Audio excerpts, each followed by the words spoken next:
Olá, mais uma vez o programa Mesa Podcast, falando diretamente com a diretoria, com os conveniados e associados da ACE, sempre debatendo, comentando sobre empreendedorismo, sobre negócios, investimentos, e hoje o nosso tema será exatamente sobre consultoria. E o tema, para você que está assistindo, é bastante importante. Eu chamo a sua atenção para que você participe com a gente, ouça atentamente o que vai ser dito, o que vai ser comentado, falado aqui no Mesa Podcast, porque olha só o tema: como virar o jogo pós-pandemia.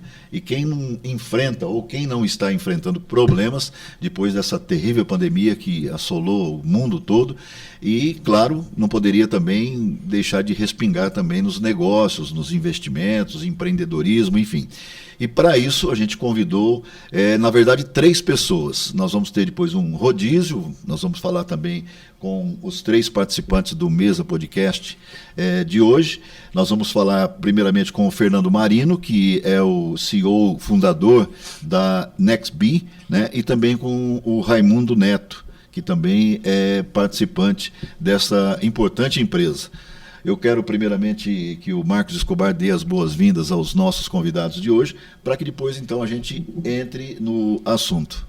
Opa, bom dia, obrigado Fernando, obrigado Raimundo. Do que a gente vem discutindo aqui na Mesa Podcast da ACE, né? Sempre trazer eventos aí de inovação, de negócios. Quero agradecer aí a parceria de vocês. Nós trouxemos a NextBee também, inclusive, como um parceiro, um associado, que é para pegar um nicho que a gente entende que a nossa região tem dificuldade, que é no ramo de compra e venda de empresas, na questão de financiamento estruturado, enfim, desde capital de giro, a parte de energia elétrica, eles vão acabar comentando com a gente, estruturação de empresa, né, ajudar nas questões aí de estruturação, avaliação, né, que são ferramentas hoje que eu vejo que com o associado, algumas vezes tem dificuldade de encontrar no mercado, né, fica muito vinculado aos grandes centros, aí, como São Paulo e Rio de Janeiro, né, que são os principais centros financeiros. Então, agradecer a presença de vocês, né, para contar um pouco da história da NextBee, qual que é a importância. Nós já temos um primeiro contrato, ainda por questão de confidencialidade, nós já temos o primeiro contrato aqui em Catanduva. Nós estamos ajudando aí na venda de uma empresa e convidar aí os associados para ter interesse ou na compra, na venda de empresas, ou na parte financeira, desde estruturação, captação de recursos. Essa é mais uma empresa que a gente está trazendo dentro da associação para nos ajudar a trabalhar nesses aspectos todos. Ô Marcos, antes das perguntas, de começarmos o bate-papo aqui com os nossos convidados, apenas um breve relato sobre a NextBee. É uma empresa especializada em fusões e aquisições, consultoria e crédito para pequenas e médias empresas. Com 27 escritórios espalhados no Brasil, a NextBee é a primeira rede focada na expansão de empresas e no seu desenvolvimento, promovendo a cultura de captação de investidores no mercado. A primeira pergunta é falta de capital de giro para qualquer empresa. É um assunto, não sei se eu repasso a pergunta para o Marcos e ele escolhe aí o entrevistado. Eu acho que se o Fernando, que é o CEO, o fundador, pudesse dar uma geral do que como que surgiu a NextBee, como é que foi, e depois, né, falar um pouco dos produtos que vocês têm para oferecer, né, da parceria nossa aí também com a ACE, né, qual que é o objetivo de você estar aqui na região, né, enfim, que nós temos um polo de 20 cidades, né, são 550 mil habitantes, nós temos um polo bastante industrializado aqui, né, um comércio atuante, mas para ver um pouco como é que surgiu a NextBee, e depois a gente, se puder, a gente entra especificamente no DNA da empresa de vocês, né?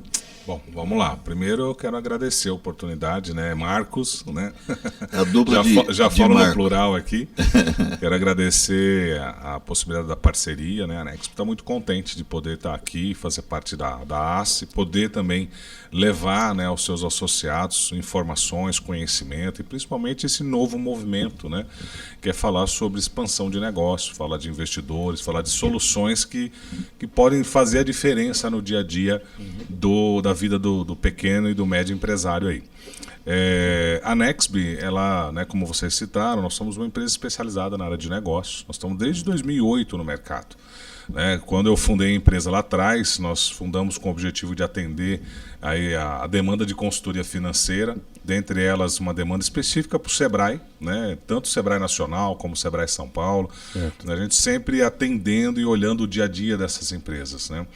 E a empresa foi evoluindo ao longo desse tempo. E em 2018 a Nexbe ela começou a focar mais na área de expansão de negócio, olhando mais para essa questão de como fazer o empresário superar as dificuldades, expandir com segurança, né? A gente sabe que essa questão de expansão, às vezes o empresário quer tocar de forma, né, sozinho, né? Eu estou com dinheiro no bolso, vamos lá, eu alugo mais um prédio, mais um barracão, compro mais um caminhão, e isso às vezes não traz o melhor retorno, o melhor resultado.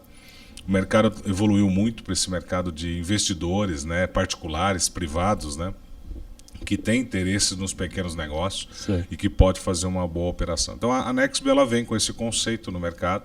A gente já vem atuando aí de forma, né, praticamente em todo o Brasil, e também temos um escritório em Portugal. Então o que nos ajuda a tudo isso? Nos ajuda a conectar mais as pessoas, conectar mais os negócios e trazer desenvolvimento, que é isso que a gente entende que para Catanduva a Nexbe pode contribuir com esse processo, ajudando todo mundo, né? A gente olha muitas operações de uma forma pontual, olha o tamanho de cada empresa, né? A gente tem soluções desde para o pequenininho, uma empresa pequena, uma empresa média, e também a gente tem até soluções e portfólio para atender empresas de maior porte, né? Acho que depende muito da necessidade. Então, quero reforçar o agradecimento, a oportunidade de estar aqui, né, na mesa podcast de vocês e poder a gente fazer esse bate-papo, né? O Raimundo está aqui para me ajudar, é um especialista na área de consultoria a longa data, né, professor universitário aí das melhores universidades da região, economista, então conhece, né, e sabe, né, como analisar o cenário econômico. Então o nosso time da Nexbe é formado por um time multidisciplinar. Né? Eu sou administrador de empresa, tenho um foco mais na área de negócios, né?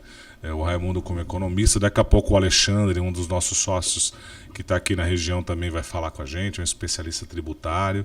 Então tem um time bem bacana aí que pode ajudar e trazer conhecimento aí para todos os empresários aí, né? Deixo aqui o Raimundo para reforçar também um pouco da nossa parceria. Tá bom, mano. Raimundo, então eu vi aqui que você é um consultor na Nexbe, né? Sim. Tá uma vasta experiência aí em universidade, em empresa. Para comentar um pouquinho aí isso aí. Qual que é o papel de vocês, né? E depois a gente entra na questão aí toda dos produtos que vocês têm, né? Ok, Marco. Da mesma forma que o Fernando, agradecer a oportunidade de poder compartilhar com vocês, né? Compartilhar aqui com a mesa podcast. Inclusive, Raimundo, eu vou fazer um agradecimento pessoal a você. Você é um cara, desde o início aí, apostando na parceria. Né? Mas é que Catanduva, eu disse no primeiro encontro nosso que Catanduva tem uma importância muito grande para mim, que eu fui morador aqui da cidade. Eu residi aqui no bairro Higienópolis e tenho um carinho muito grande pela cidade, muitos amigos, bons amigos aqui. E fui muito feliz. Quando morei aqui, fui muito feliz. E sempre que posso, estou por aqui. Que bom, passeando por aqui e revendo os amigos aqui. Tá obrigado pelo apoio. Eu vejo que você está bem empenhado aí, né? Com um projeto. Isso aí. Bom, nós começamos a atividade de consultoria já há algum tempo. E desenvolvi vários trabalhos, vários projetos, tanto na área acadêmica quanto na área empresarial. E nos últimos 5 anos houve uma mudança de estrutura de consultoria. Mudou a entrega da consultoria, a forma de entregar serviço de consultoria, ele mudou. E foi onde eu conheci o Fernando e o João Carlos, que é um dos antigos sócios aqui da Nexbe. E eles me apresentaram o projeto Nexbe, eu achei muito interessante. Falei, não, acho que é isso que a gente precisa, acho que essa é a proposta que nós temos que levar para o empresário. E eu acabei assumindo a regional, eu atendo de Ribeirão Preto até Santa Fé do Sul. É uma escala bem longa aqui e grande. E Catanduva, além, lógico, da questão pessoal, né, do carinho pessoal que eu tenho pela cidade, a gente faz algumas avaliações de potencial. Né, a gente chama de IPC, o Índice de Potencial de Consumo. E um dos melhores IPCs que nós temos na região é Catanduva. Então, se você pegar São José do Rio Preto, Catanduva, Votuporanga, Araçatuba, Santa Fé do Sul, vindo para cá Bebedouro, Jabuticabal. Então todas essas cidades são cidades pontuais que a gente, com certeza, vamos fazer contatos, vamos fazer essa mesma formatação que nós estamos fazendo aqui com a ACE, de apresentar, de oferecer os nossos produtos, o nosso trabalho. E Nextbee, cada dia que passa a gente vai colocando mais o pé dentro da operação, vai tomando mais corpo, e graças a Deus está dando certo, vem andando de uma forma muito positiva para o nosso desenvolvimento. Muito bom. E assim, uma curiosidade que eu tenho, que a gente já viveu, vamos dizer, vocês estão com quantos anos na empresa? Desde 2008, né? Já são 13 anos. 13 anos, né? Isso, então vocês já passaram aí vários planos, né? E a gente está vivendo um momento diferenciado, né? A gente passou agora, acabamos de sair uma pandemia, né? Que já deu uma mexida no mercado. A gente está vivendo um momento agora de, vamos dizer, de falta de energia, né? De matéria-prima. Escassez, né? Escassez de energia no mundo todo, no mundo né? todo. E como vocês estão vendo, só assim para abrir esse momento que a gente está vivendo, porque a gente tem como acho que deve ter muitos empresários hoje que cresceram com a pandemia, né? E como outros estão vendendo seus negócios, estão se reestruturando, né? A gente tem, aqui mesmo na associação, tem um empresário hoje que a pandemia foi uma escola e foi dobrou o faturamento. Tem empresários aqui que estão indo muito bem, né? Na área de tecnologia, na área de alguns segmentos na área de saúde, educação. Sim. E eu queria que vocês, né? Como que está esse momento aí para esses negócios? Está aquecido? Tá bom? Tá complicado? Como vocês avaliam esse momento aí que nós estamos? Então, Marcos, a gente olha muito assim, né? Como a gente tem uma atuação, né, grande aqui no Brasil, a gente consegue colher o cenário de vários estados, várias regiões, né? Certo. O que a gente percebe é que realmente é um momento de realinhamento dos negócios. Né? A economia está voltando, né? Aos poucos a gente está vendo aí, né? Inclusive está gerando um boom em vários segmentos, né? Por isso que você vê aí o setor automotivo faltando peça, né? As pessoas comprando carro e não tendo carro para entregar. Você vê o segmento, né, da área da saúde, né, sobrecarregado em muitas áreas, né, justamente pela demanda também, né, da questão do pós-Covid aí.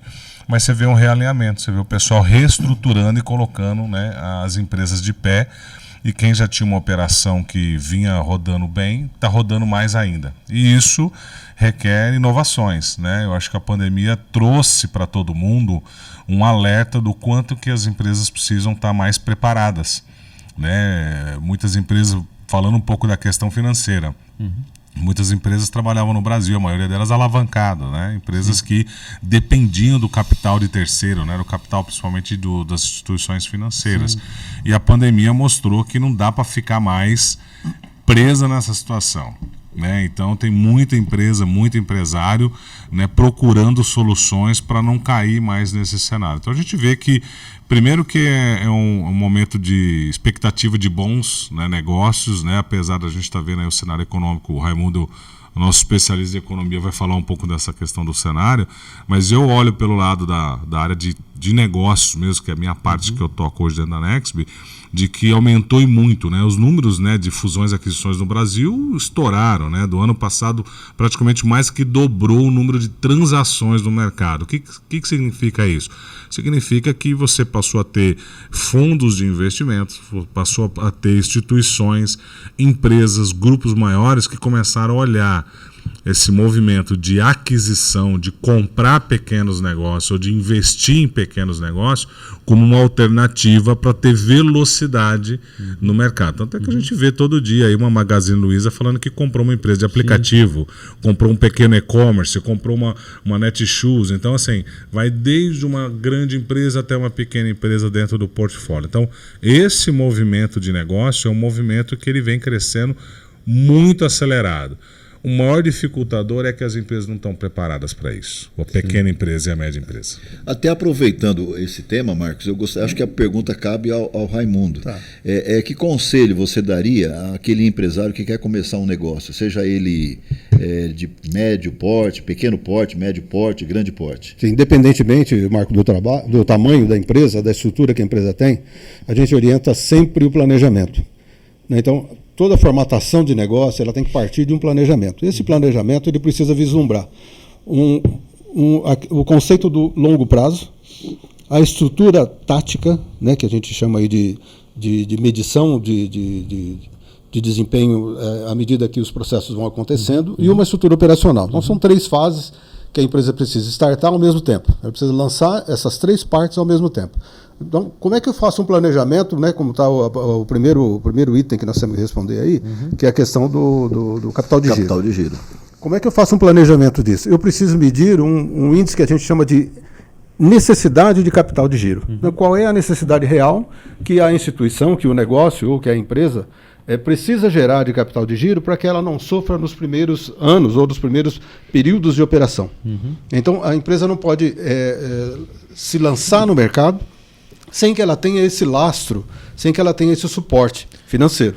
Tá? E a gente orienta, buscar em banco, você acha a gente orienta uma que, boa recomendação ou não? Ainda não, né? No início da operação não. Primeiro que ela não vai conseguir crédito, né? Ela só talvez consiga crédito tem um histórico, em função dos sócios, né? do capital da pessoa física. Mas, via de regra, a estruturação do negócio ela precisa ter um aporte de capital, para que ela entre sem a incorrência desse risco que é o capital de terceiro. O capital de terceiro ele é útil quando você pensa na expansão ou quando você pensa no fortalecimento com um prazo pré-determinado para sair. Ou numa emergência. Ou uma emergência. É que a emergência já vai incorrer em função de descasamento de ciclo, aí a operação já tem algum gap, né, para ocorrer essa emergência que tem gap na operação. Né? Então, quando a gente assiste a empresa desde o início, a gente monta um projeto e o cara enxerga, olha, a sua necessidade de capital de giro é X dinheiro, você tem esse dinheiro? Eu consigo com investidores, consigo com outros sócios, consigo... Tudo bem. Inclusive, né, Raimundo, não é só no início que agora, passada a pandemia, uns setores que ficaram parados aí, o setor de serviços principalmente, né? Sim. Turismo, algum segmento de comércio, alimentação, academias, né? Entretenimento, né? Então esse cara mesmo, ele já estava meio zerado de capital de giro. Exatamente. Né? Isso vem de encontro... Um ano e meio parado. Ele precisa agora Seja aporte. O Marco, isso vem de encontro com o que o Fernando citou agora há pouco. Então, qual que é o papel da Nexbe quando a gente fala em buscar um investidor? Então, eventualmente, esse pequeno empresário ou esse empresário que está com essa dificuldade que nós estamos falando aqui, ele pode lançar mão de vender ou de realizar um processo de fusão com um investidor que venha no mercado buscando uma alavancagem, buscando uma aceleração do seu processo, entrando com esse camarada de sócio dele. E não necessariamente eu preciso ir ao banco e pagar taxas caras. Eu posso ter uma alternativa diferente de buscar um investidor. A Nexbe realiza para esse cara o projeto, a gente realiza o valuation, deixa isso pronto, qual é o valor exato, né? Porque se for você buscar um investidor, ele vai te perguntar quanto é que você quer da sua parte, ou quanto é que você quer de uma porcentagem do seu negócio. A maior parte dos empresários não tem a menor ideia de quanto vale o seu negócio. Eu sempre, só complementando, né, Raimundo, eu sempre falo muito assim, quando a gente fala de falta de capital de giro, eu falo que o empresário, às vezes, ele aplica mal o recurso que ele tem. Às vezes não é a falta do dinheiro, né? A gente pega muitos empresários que ele fala assim, nossa, eu não estou conseguindo girar minha operação, como é que eu resolvo esse problema? Aí você fala, deixa eu ver teu estoque. O cara tem 5 vezes a capacidade de estoque que ele deveria ter. Porque ainda existe muito no mercado, o pequeno e o médio empresário, com aquela visão de que se eu tiver estocado eu estou bem. Eu quero loja cheia, né? O pessoal gosta de falar isso, né? Depende do segmento. E depende do segmento. Então eu falo assim, às vezes o teu dinheiro está parado ali e você está tendo que tomar dinheiro de terceiros e a solução às vezes não é essa. Então às vezes mostrar para esse empresário que o capital de giro ele é crucial na operação e que você precisa estar sempre preparado e ter um plano, eu acho que é o começo de tudo, né? E a gente vai entrar num outro ponto aí que é a gestão. Né? Então, quando a gente fala de gestão, fala assim, pô, Fernando, mas todo mundo já está cansado de ouvir de gestão, né? Mas o que quer dizer isso? É o que eu falo que é a nova gestão. É o que você precisa fazer diferente para gerenciar todo o negócio hoje. Não dá mais para fazer a gestão do que você fazia 10 anos atrás, 15 anos atrás. Né? E a gente pega conceitos simples, né, Raimundo? Por exemplo, é inacreditável como às vezes a gente pega empresas que já têm um faturamento considerável e você chega lá e você fala assim, deixa eu ver o teu demonstrativo de resultado, se você está tendo lucro. A pessoa não sabe se está tendo lucro. Isso são vários. Aí você fala do teu fluxo de caixa, como é que é? Então, o empresário não tem ferramentas de controle simples que ajudariam ele na tomada de decisão, de enxergar os riscos da tua operação. Porque eu falo, enquanto tá dando dinheiro, né, eu falo que é aquele balde furado que tem uma cachoeira em cima. Você não tá ligando pro furo que tem no balde, né? Porque transborda. Agora, na hora que você pega uma pandemia, na hora que você pega um problema no teu segmento, que a pessoa fala assim, agora tá vazando, não tá faltando dinheiro. E aí, às vezes, é tarde para você fazer uma correção. E aí entra na situação, Marcos, você comentou, aquele cara que saiu da pandemia e ele não tem mais capacidade nenhuma, ele está endividado, ele está sem dinheiro, ele quer captar dinheiro no mercado.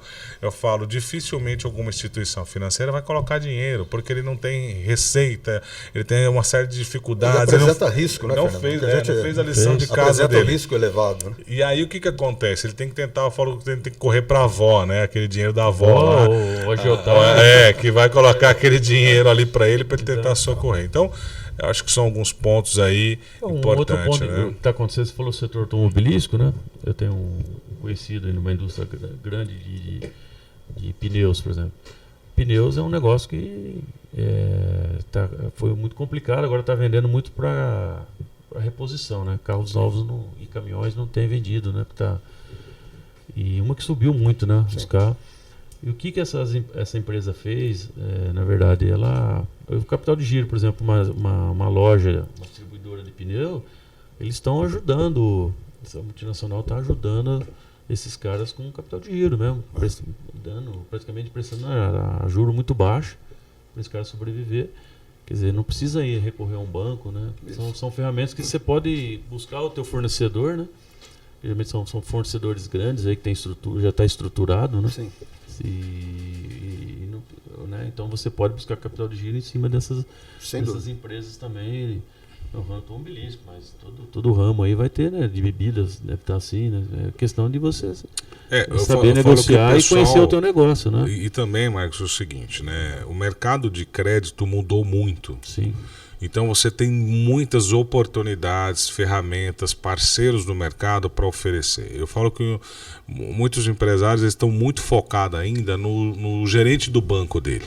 Né? Nada contra, né? Ele está ali, ele criou um relacionamento, o banco foi parceiro dele durante muito tempo, está ali oferecendo às vezes uma solução, porque conhece a vida dele, né, financeira, então é muito mais rápido e fácil, né? Aquela coisa de me arruma 100 mil, aí o cara fala, não, pode vir aqui, eu tô levando um contrato aí para você assinar.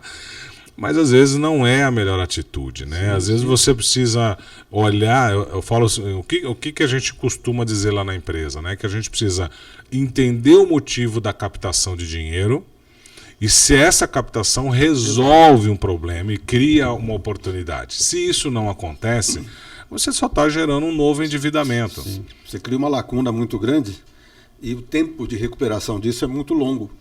Né? Então, às vezes, como o Fernando está falando aqui, eu tenho uma necessidade de recurso, vou ao banco, vou em algum fomento, jogo esse dinheiro para dentro da operação, mas o problema da operação a gente não corrigiu. Sim, sim. Né? Então, vai dar mais morfina no paciente, vai passar aquela dor momentânea ali. Até emendando aí ao que o Raimundo está dizendo, a gente está vendo aqui que a consultoria ela pode auxiliar, né, na tomada de decisão de uma empresa. Né? Isso, esse é o grande papel, né? A grande função do consultor é o que a gente chama de diagnóstico situacional. Então é você chegar na empresa e levantar em quais áreas, quais são os pontos que estão com deficiência, onde é que a gente pode entrar e promover as correções. Né? Esse é um trabalho de 4 mãos, não é um trabalho só do consultor. Então a empresa, com a estrutura que tem, talvez a gente fala muito da empresa não ter o relatório, às vezes a empresa tem o software, um ERP de boa qualidade, que gera todos os relatórios, mas ela própria, o próprio usuário não gera o relatório. Ele não extrai o relatório de um bom software que ele tem. Sim. Então, às vezes o consultor entra e fala, olha, você tem esse relatório aqui, você tem essa situação aqui, ou essa operação pode ser mais rápida. Não conhece o fluxo de caixa, não tem orçamento. Exatamente. Né? São coisas que... E acho que uma grande dificuldade também vem do próprio empresário, né? Porque vocês disseram aí que pede o demonstrativo, vê o fluxo de caixa, essa coisa toda, se tem capital de giro. Às vezes há uma certa resistência até por parte do empresário em abrir a sua empresa Sim, para uma consultoria. E como é que vocês lidam com essa é uma situação que dessa? eu comentei essa semana até com o pessoal, numa reunião que nós tivemos lá. Tem empresário que, quando você vai negociar com ele, ele exige que você, o gestor, no nosso caso, o gestor da Nextbee, que a gente participe do processo. E às vezes é um trabalho que nós podemos indicar lá um consultor ou um parceiro para que realize o processo. Mas eles falam, não, eu só abro a minha situação se um de vocês estiver dentro do processo e participe da tomada de decisões. Então, para a gente até interessante, é bom ouvir isso, né? Porque transmite a confiança que o empresário tem na Exatamente. gente. Mas é uma condição de fechamento, né? De portas que ele aplica do outro lado. Eu falo, gente, como é que eu posso ajudar, ou como é que esse cara pode pedir ajuda a alguém se ele tem medo de apresentar as demonstrações dele? Ele tem medo de apresentar os dados, né? Se ele tem lucro, se ele não tem, se ele investe ou se ele não investe. Então, a gente E ele não colocando exatamente em cima da mesa todos esses muito problemas, difícil. fica Aí difícil. você tem que partir do zero, né? Gerar esses relatórios todos para poder apresentar isso para ele próprio, para que ele entenda, olha, de 10 áreas que você tem, 6 estão com problema e nós precisamos corrigir. Né? Antes que a lacuna se torne, né, muito extensa, né? Um espaço muito grande para se cobrir com soluções que às vezes ela acaba não acontecendo. Um ponto importante que eu falo muito é o seguinte: a consultoria ela tem que ser um fator inovador dentro da operação, ela tem que levar informações para o empresário. Aquela ferramenta, aquela técnica, aquilo que você está olhando no mercado que às vezes ele não enxergou ainda, você tem que fazer essa provocação no empresário, né? Eu falo que tem 2 fatores cruciais hoje no mercado. Uma é que o empresário não olha a consultoria como esse fator de tomada de decisão e de inovação da empresa. Porque o consultor, eu falo assim, o que está acontecendo? Nós estamos em vários segmentos, em vários portes de empresa, conhecendo dinâmicas diferentes de cada setor. Então você tem uma velocidade de levar isso para dentro da empresa dele muito rápido, do que ele sozinho tentar buscar essa solução. Então, eu falo que a consultoria você vai preparando, vai desenvolvendo, né? Lógico que a gente está falando de boas práticas, né, de consultoria. Infelizmente no mercado, né, pessoas já tiveram maus exemplos, né, como qualquer segmento, às vezes, do cara que vai lá, né, tentar fazer algum milagre e contar alguma história, né, e não acontece nada disso. Por isso que precisa ter justamente bons produtos, boas soluções, né, que entregam esse resultado para o empresário, um acompanhamento. Senão, não dá o resultado esperado. E a consultoria hoje, a gente olha como esse fator, às vezes, de mudança. A gente tem vários exemplos de clientes que, eu brinco assim, né, a consultoria entrou, em 60 dias a consultoria gerou um resultado para o empresário assim, tão pontual que ele falou, cara, né, nunca imaginei que esse tipo de serviço poderia me dar essa visão e poderia trazer um resultado, às vezes, financeiro em tão curto espaço de tempo.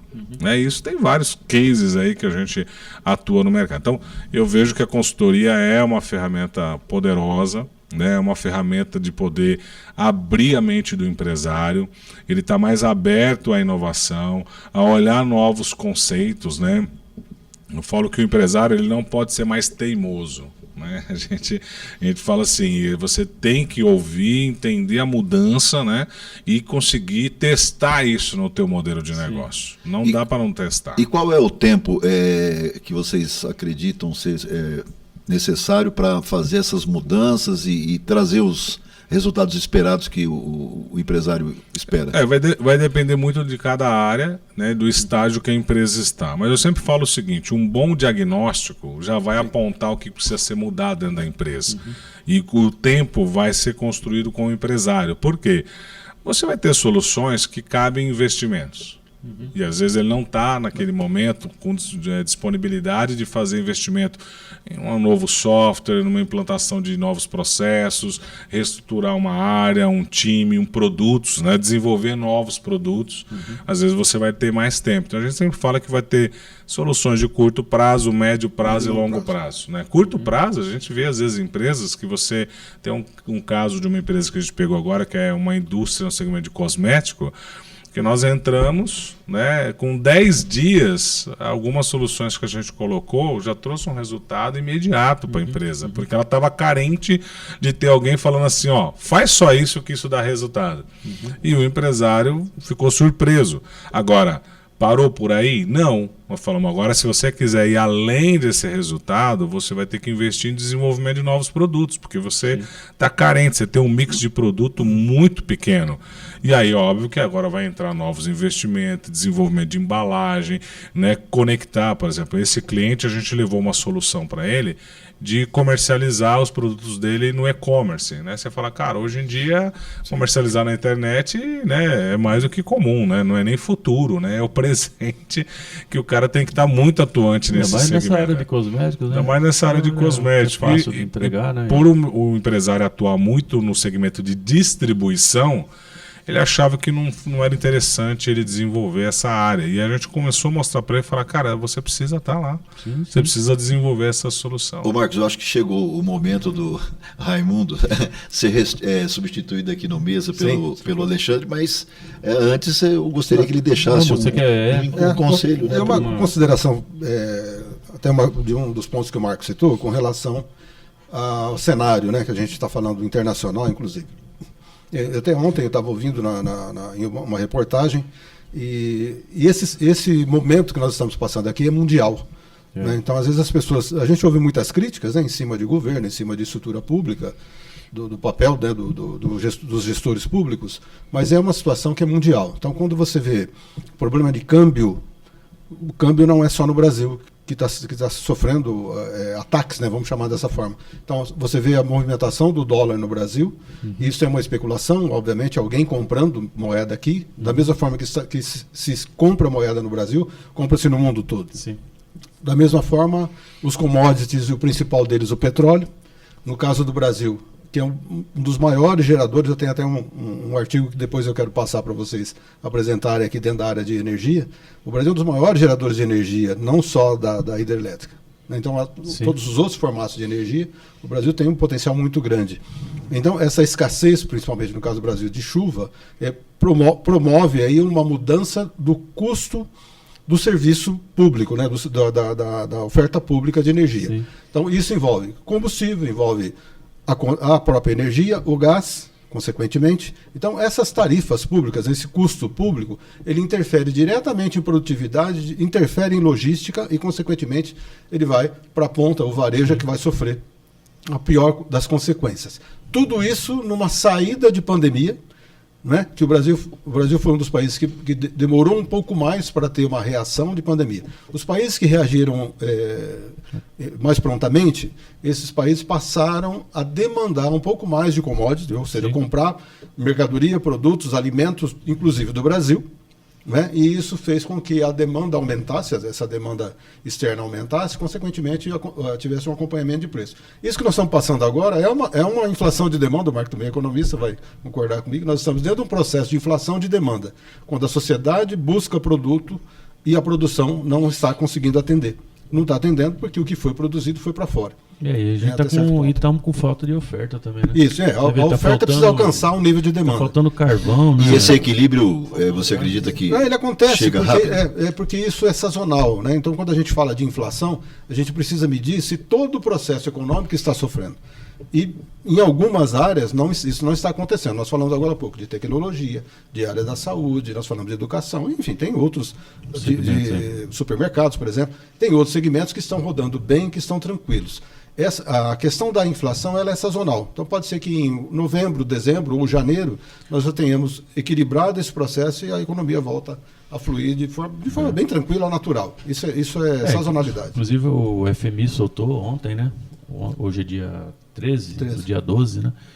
Esse programa acho que vai no dia 14, no ar, no dia 15, né? Mas no dia 12 a FMI soltou, já revisando todos os dados aí, tanto da economia brasileira como mundial. Vai ter um desaquecimento. Porque, na verdade, como que você corrige isso, né? Vai ter que corrigir com subindo juros. Sim. Então, tá todo mundo, o Brasil já está subindo juros, os Estados Unidos está na iminência de subir que é a maior economia mundial, né? A Europa já está subindo, então China já está subindo, China está com problema em algumas cidades já com falta de energia, né? De carvão. Pra você ter uma ideia, combustível, Marcos, os Estados Unidos, a Alemanha e outros países da Europa, eles estão no mesmo, se for trazendo na conversão do câmbio, ele está sendo vendido ao mesmo preço que nós vendemos aqui no Brasil. Então, a Alemanha está vendendo a gasolina a 7, 8 reais, se fossem reais, é 1,9 euros né? Os americanos vendem lá 0,80 centavos de dólar um litro de gasolina. Então, quer dizer, não tá, existe, claro, é um valor muito alto e quem paga aqui é a ponta, a classe CD é que está pagando tudo isso, basicamente. A renda é outra. A renda é outra. E aqui subiu muito. E lá também se está convivendo com esse processo de alta de preços de falta de material. Bastante interessante essa colocação do Raimundo, porque normalmente a gente percebe, né, que o consumidor ele se assusta demais com esses aumentos frequentes aí.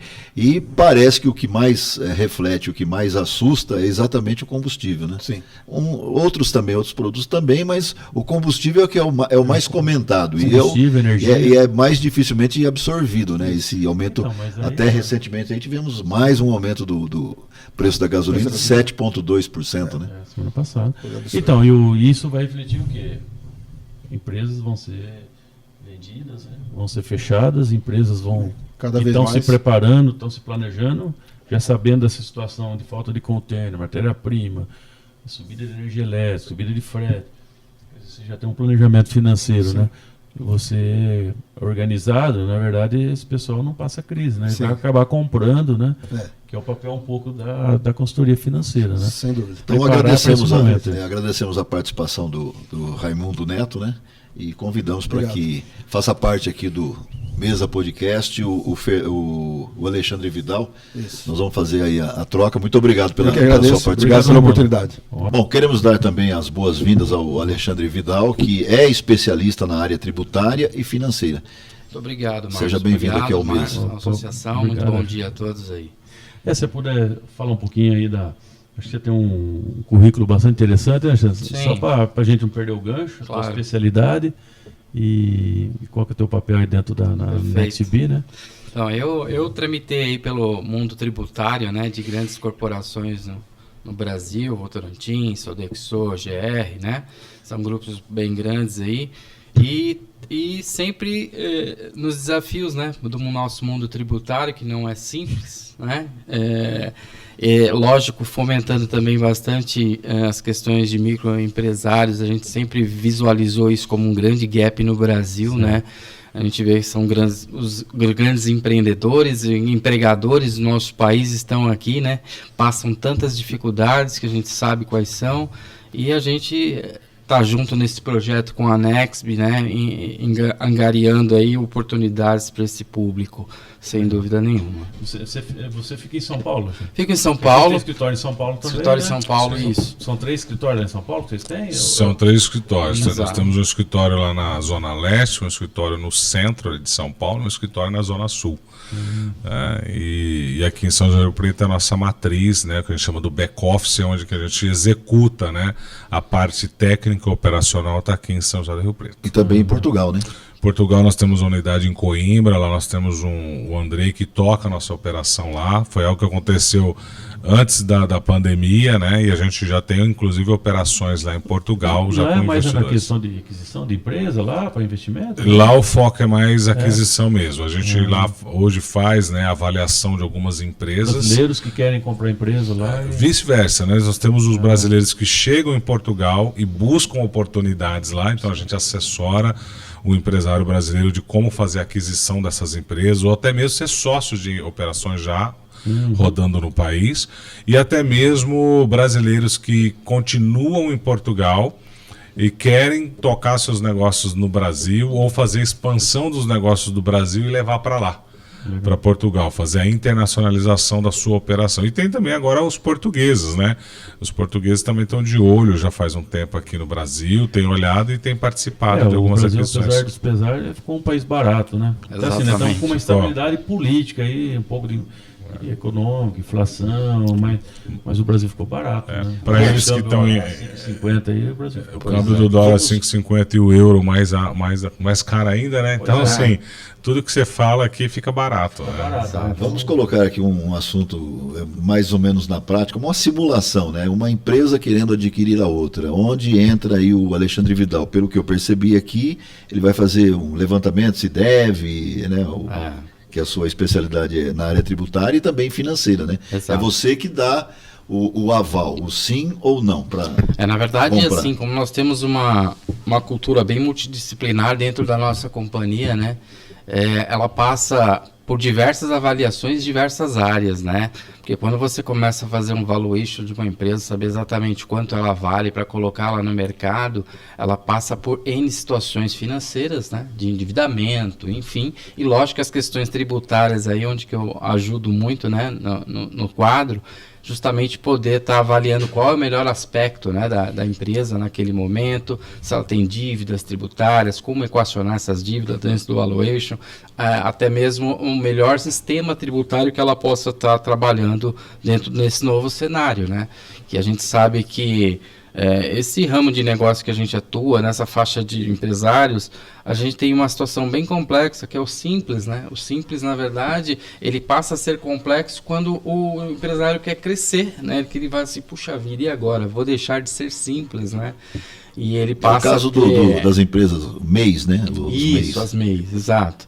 Então, a MEI veio, lógico, para simplificar, né, as operações das empresas, porém, quando o empresário começa a crescer muito, ele para e fala, e agora, né? Eu vou sair dessa faixa, o que eu faço? Nós encontramos muito isso no nosso dia a dia, né? E os empresários começam a colocar uma situação, talvez, vou colocar o meu filho, minha esposa como sócio em outra empresa, começa a crescer nesse modelo. A gente acaba vendo isso como uma coisa corriqueira até, né? Muito normal acontecer isso. E aí a gente também tem um trabalho bem forte aqui de poder dar uma outra visão ao empresário. Você pode crescer em formatos diferentes, fazendo novas simulações, né? Porque as grandes empresas estão aí num sistema tributário mais arrojado, vamos dizer assim, elas também fazem planejamentos tributários fortes que conseguem obter aí grandes resultados também. Então, essa questão, lógico, passa, né? A gente dentro da Nexp tem um canal para isso específico, né? Para falar de tributos dentro dos nossos trabalhos, que são abrangentes, na verdade, quando a gente está entrando num processo de negociação. Eu não sei se antes da pandemia, né? Você mesmo disse que o processo teve uma transformação grande em negócios, essa coisa toda, mas a gente percebia assim, que tinha empresário, até mesmo investidor, que ficava muito de olho para saber qual empresa estava passando por dificuldade ou praticamente quebrada, já para ir lá e comprar. É uma prática saudável? Vocês recomendam que essa prática ainda seja...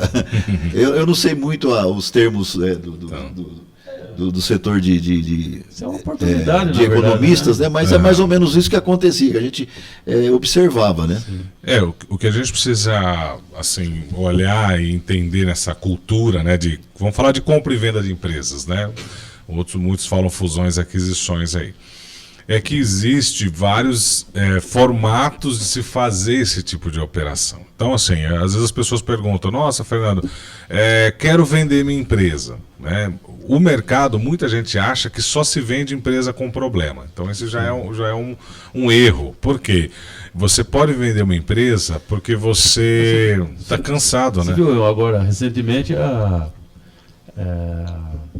o grupo lá que o Wilson La Ferreira, que era o presidente ele foi presidente quando eu trabalhei na CPFL, né, da Eletrobras.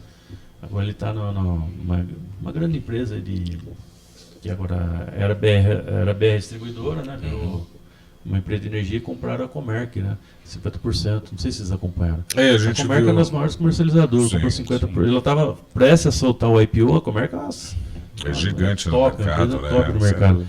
E eles foram lá e... Quer dizer, demonstrando que você está falando que é um movimento de aquisição mesmo, para fortalecer, inclusive. Exato. Eu esqueci o nome agora, que é BR Distribuidora, agora virou o nome... Mudou, né, a nomenclatura. Não é Eneva. Enfim, agora mudou o nome, o Wilson é o presidente, ele comprou uma grande concessionária, maior do mercado de energia elétrica. Né? Faz sentido. E esse movimento que o Marco está falando aqui, assim... Você tem esse público que gosta de comprar aquilo que está com problema para você levantar. É uma oportunidade, né? Pô, a empresa valia 1 milhão, vou comprar por 200 mil e vou levantar ela e vou fazer dinheiro em cima. Então existe um segmento que faz muito isso, tanto nos pequenos negócios como nos grandes. Por exemplo, nós temos fundos de estresse que a gente fala, que só olha operações em RJ no país. Se o teu grupo está em recuperação judicial, devendo para banco, para funcionário, para todo mundo, você não está vendo alternativa, tem lá um fundo que vai lá e fala, cara, daqui. De olho. Tá aqui, ó, eu quero essa oportunidade. Pega um deságio, né, com os Pega um bancos, né? deságio, faz uma operação, eles ganham dinheiro com fazer essa movimentação. No mundo das pequenas e médias, o que a gente percebe? Você tem aquele empresário que está em dificuldade, quer se ver livre daquela operação, e às vezes o se ver livre é porque ele não tem a capacidade nem financeira e nem gerencial de fazer aquele negócio ficar de pé. E às vezes quem está do lado de fora bate o olho e fala, cara, eu sei fazer aquilo acontecer, daqui que eu quero comprar. Você tem aquele pessoal que está fazendo esse tipo de transação, por quê? Porque ele está desgastado, às vezes ele ficou 20, 30 anos dentro do varejo, do segmento, da indústria, e fala, cara, eu não quero mais isso para mim, eu não tenho mais gás para fazer isso. E ele quer sair da operação. E a empresa é uma empresa boa. Nós temos uma empresa na nossa carteira de 100 milhões de reais, que a empresa não tem um endividamento dentro da empresa, tem um EBITDA lá de 18%, 19%, né, de resultado financeiro, e simplesmente não tem sucessão. Os filhos, né, Não querem. não querem. Ou foram fazer outra coisa. Moram ou fora do médico, país, tem ou- outra formação, né, e o empresário nos procurou, falou, Fernando, eu quero aproveitar para vender agora que minha empresa está muito bem estruturada.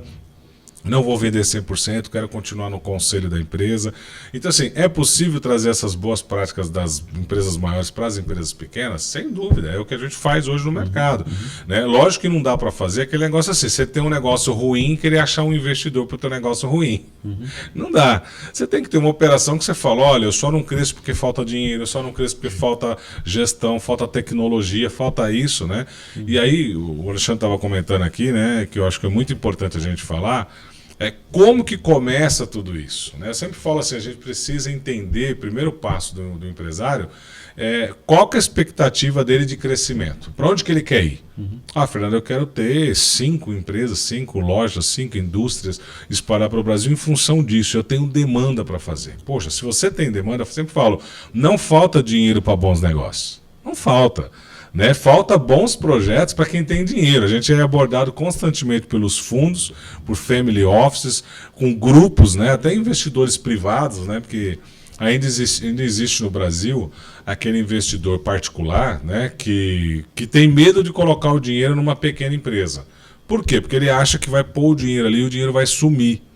Esse é um diferencial da Nextb no mercado. A gente acompanha a operação e blinda o investidor para que esse dinheiro vá exatamente para onde ele precisa para gerar o resultado da empresa. Inclusive, Fernando, interessante, você colocou, acho que no começo do nosso podcast aqui, que muitos empresários ficavam pegando algum trauma de ter contratado uma empresa errada, né? Exato. Eu queria que vocês colocassem aqui, porque inclusive a parceria aqui com a associação, né?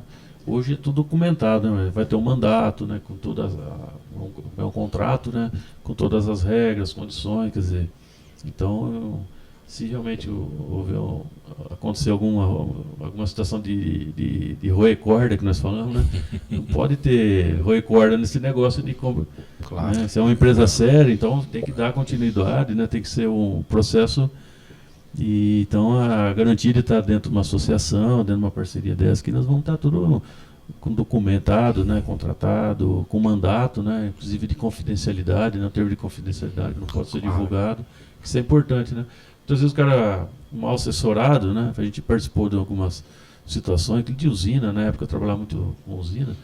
Aí ele procura a pessoa errada e todo mundo vira aquele mundaréu de corretor, deprecia tudo. Vira um problemaço aí na empresa, que os funcionários, imagina, ficam sabendo que a empresa está sendo vendida, a moral da equipe cai, né? Imagina aquele cara que está ali, afinco, né? Tantos anos defendendo a empresa, fica sabendo que a empresa vai ser vendida, vai fazer uma reestruturação. Então a diferença é essa, né? Você tem que ter uma confidencialidade, tem que ter um sigilo, né? Tem que ter todo um procedimento aí que que é garantido na operação, né? Se você pudesse comentar um pouco, isso é importantíssimo, né? A gente tem um cuidado muito grande, né? Porque eu falo que é profissionalizar esse processo, né? Porque o mercado está acostumado com o corretor, né? Aquela pessoa que eu falo assim, nada contra, faz parte, né? Tem alguns segmentos, alguns tipos de empresas que vão ser vendidas através de um corretor mesmo, né? Alguém que, fala para mim que eu estou vendendo, vê isso, vê aquilo, né? Às vezes acontece muito isso em posto de gasolina, né? O dono do posto não quer avaliar o posto de gasolina, quer pôr na mão de quem já está no segmento rodando, né? Eu sempre falo que fazer de uma forma muito simplista e de forma que às vezes não tem muito processo de contrato, de sigilo, você expõe muito, não só a empresa, mas principalmente você que é o sócio, né, da empresa que está ali, né, ou os sócios, a questão até de estelionatário, de usar teus dados, usar tuas informações, saber da tua vida. Então, a gente fala que hoje não dá para brincar com isso. Então, a Nexp, ela tem um processo, né, para quem está ouvindo a gente aí, que fala assim, poxa, por onde que eu começo? Eu quero vender minha empresa, o que eu faço? Eu falo, o primeiro passo é saber quanto vale. Mas eu já sei quanto vale, eu acho que vale X, né? E todo empresário acha que quanto vale o negócio dele, não sabe, né? Não sabe. E essa avaliação... E qual é o critério para chegar a um valor? Boa pergunta, viu, Marco? O critério é você, assim, a gente tem metodologia para fazer isso, né? Existe metodologia financeira. Você pode avaliar a empresa pelo fluxo de caixa, o quanto que ela gera de caixa, né, de resultado dentro do teu dia a dia, e quanto que ela tem de valor futuro, quanto que essa empresa ainda está, né, com potencial no mercado. Você tem uma avaliação por ativos, a empresa não gera caixa, mas ela tem um ativo imobilizado, tem máquina, equipamento, tem estrutura, né, que dá para ser vendida, né? E você tem, que o mercado fala às vezes de múltiplos, são empresas que dá para você comparar com outras empresas e falar, aquela foi comprada por 10 vezes o faturamento, 5 vezes. O múltiplo a gente não gosta muito, porque o múltiplo não quer dizer que você está fazendo um bom negócio. Você está comparando com alguém, mas cada empresa tem a tua vida. Né? Então, dentro do processo de avaliação é você entender a história financeira da empresa dentro do presente, né? Eu faturo X, pago tanto de despesa, sobra tanto na última linha, e o que a tua empresa tem de potencial para o futuro. Por quê eu falo isso? Porque não faz sentido eu ter uma empresa hoje que dá lucro, mas a gente está enxergando que daqui a pouco, se ela não mudar todo o teu modelo de negócio, ela vai morrer. Né? Eu brinco que é o caso da Olivetti, né? Se a Olivetti tivesse hoje dando muito resultado, por quanto que você compraria ela? Né? Você vai falar, peraí, máquina de escrever, não dá mais, né? Eu tenho que pensar numa empresa que tem projeção, que eu falo, cara, eu vou comprar essa empresa, vai acontecer isso. A Kodak, né? Outro bom exemplo, né? São várias empresas do mercado. Então, a Nexp, ela se preocupa, primeiro, em fazer a avaliação. E o empresário também tem essa na cabeça que eu só vou avaliar na hora que eu preciso vender. Não, a avaliação é para falar como é que a tua empresa está hoje, para onde que ela está indo. Vou dar um case aqui rapidinho para vocês, só para vocês saberem, né? Que conversamos com um empresário e ele falou assim, né? Falamos, olha, você sabe quanto que vale a tua operação, né? Ele falou, não, eu tenho 4 lojas, né? E, sei lá, eu acho que vale 5 milhões essas 4 lojas, né? Eu falei, poxa, então você cresceu bastante ao longo do tempo aí, né? Claro que eu cresci muito, né?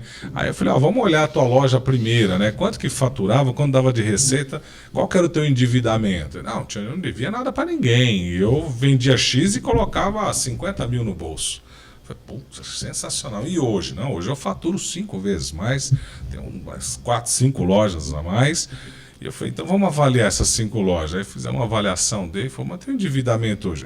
Hoje eu peguei dinheiro, devo 1 milhão, faturo X. Eu falo, resumo da história. E ele piorou o valuation da empresa dele ao longo do tempo, porque ele expandiu de uma forma, né, muito agressiva, com alto endividamento, a empresa não passou a entregar mais o resultado que ele tinha quando tinha uma só. Então eu falo, perdeu o controle. Então se você tivesse um valuation, a cada crescimento, a cada movimento que você faz, no mínimo você tinha um alerta lá que falava para você, opa, você está perdendo valor no mercado. Você está crescendo de forma errada. Ó, e diante dessa explanação que fez aí o Fernando, eu vou perguntar para o Alexandre Vidal. Normalmente a gente percebe que acontece isso. Quando uma empresa começa a enfrentar algum problema de liquidez, né, uma das primeiras orientações que o empresário recebe é não paga imposto. É uma boa saída? Não, na verdade essa é a pior. É a pior. Porque hoje o governo, na verdade, é um verdadeiro sócio, né, do empresário. Ele tem informações online praticamente de tudo que você faz, né? Então, é a pior recomendação, não tem a menor dúvida disso, né? Eu atuei como um planejamento tributário, né, na minha carreira por muito tempo. Então, existem várias saídas, né, financeiras para poder você ter resultados, mas com certeza tributária não é a das melhores. Evidente que você tem vários planejamentos com relação ao societário, né? Muitas vezes a gente faz isso, inclusive na Nexp. Cara, um planejamento societário aqui, a saída para o teu negócio, né? Mudar a chave, muitas vezes, de um resultado, mas com certeza sonegar ou deixar de pagar os tributos não é a melhor saída. Bom, Marcos, nós estamos já praticamente chegando ao final desse Mesa Podcast, né? Conversamos com o Fernando Marino, com antes o Raimundo Neto e agora também com o Alexandre Vidal. Mas hoje eles são associados da ACE, né? São conveniados também. Né? E o empresário que se interessar pela Nexb pode procurar aqui pela ACE, que a ACE vai estar direcionando. Na verdade, a gente está fazendo um trabalho de divulgação da empresa deles aqui na região, né? A gente vê que tem um potencial, temos um primeiro cliente aí que fechamos um contrato. A ideia agora é a gente buscar oportunidades, né, de uma empresa de confiança, sólida, com bons profissionais, né, que tem várias alternativas. A gente acabou não falando ainda da questão do financiamento de projetos de energia elétrica, né, que vocês têm um parceiro também, que acho que é o BTG, né? Sim, hoje a gente é parceiro do BTG na área de energia, né, Marcos? Então, acho que a gente pode uma hora... Está bem estressado aí, energia. Isso, você é do ramo, você conhece melhor do que nós aí toda uma grande oportunidade carreira. Hoje, né, de buscar recursos aí na área. Como é bem extenso aí, mas a ideia nossa é que, tempos em tempos, a gente cria, né, vamos abrir para vocês também para... Agora, por exemplo, no dia 20 nós vamos ter um palestrante aqui, também na área de gestão para executivos, né? Já está com uma demanda bacana aí, pessoal. Vai ser uma palestra, vai ser um curso também, né? Para 3 meses. A ideia é a gente integrar mesmo aí vocês aí da área financeira, de consultoria, de planejamento, para dar mais uma oportunidade aqui dentro da associação, né? Que o papel nosso é fomentar realmente essa, né? Esse segmento que é tão carente aqui na nossa região, né? A gente está muito mal acostumado com o gerente tradicional, né? Nada contra, claro que ele tem seu papel, mas hoje nós temos muitas oportunidades, né? Sim. O mercado a oferecer, né? Sim. Marcos, a gente, assim, já quero agradecer a oportunidade, o espaço que vocês nos deram. A Nexp está à total disposição aqui dentro da ACE para poder conversar com os empresários. Eu falo que trocando informações, levando conhecimento, é que a gente vai conseguir mostrar, né, soluções diferentes no mercado, né? Eu acho que assim, Catanduva tem um potencial gigantesco de atrair novos investimentos. A Nexp quer ser esse braço, né? Como a gente tem essa atuação nacional e nós temos uma forte atuação na capital, e a gente tem sempre a solicitação por esses grupos de investimento de querer falar, cara, aonde tiver um bom projeto, chama a gente, vamos conversar. Sim. Então, eu acho que a gente está aqui para ouvir, ver as empresas, ver o que o pessoal busca de soluções. Como a gente falou, nós temos desde uma atuação para uma pequena e uma média empresa, mas a gente tem um braço hoje que é o que fica no escritório de São Paulo, lá com o Vidal, com o nosso sócio, o Cirilo Verdier e o Oswaldo Melantoni, que foram, né, grandes executivos de grandes empresas do mercado, são especialistas desse segmento, à disposição para a gente achar alternativas aí para o teu associado, para que a gente possa levar cada vez mais o desenvolvimento. É isso que a gente busca aí. Muito obrigado, viu, por esse tempo aí. Passo para o Alexandre aqui fazer. Acho que é isso mesmo, Fernando. Nós, como Nexp, nós nos especializamos nesse público, né? Acho que foi uma característica. A Nexp nasceu realmente visando essa faixa de público, porque a carência era enorme, né? Então, a gente quer sim trazer para o micro, pequeno empresário, esse tipo de solução que antes era muito vista com uma distância muito grande. Sim. Agradeço mais uma vez a vocês aí. da oportunidade de estar fazendo na Nexp. Nós é que agradecemos a participação de vocês aqui no Mesa Podcast de hoje, esse programa que foi ao ar, falando exatamente sobre consultoria, e entrevistamos aqui o Fernando, o Raimundo Neto e o Alexandre Vidal. A todos nosso muito obrigado pela atenção, obrigado pelo carinho da audiência de vocês em mais um Mesa Podcast. Grande abraço a todos. Um abraço a todos, muito obrigado. Obrigado. Tchau, tchau.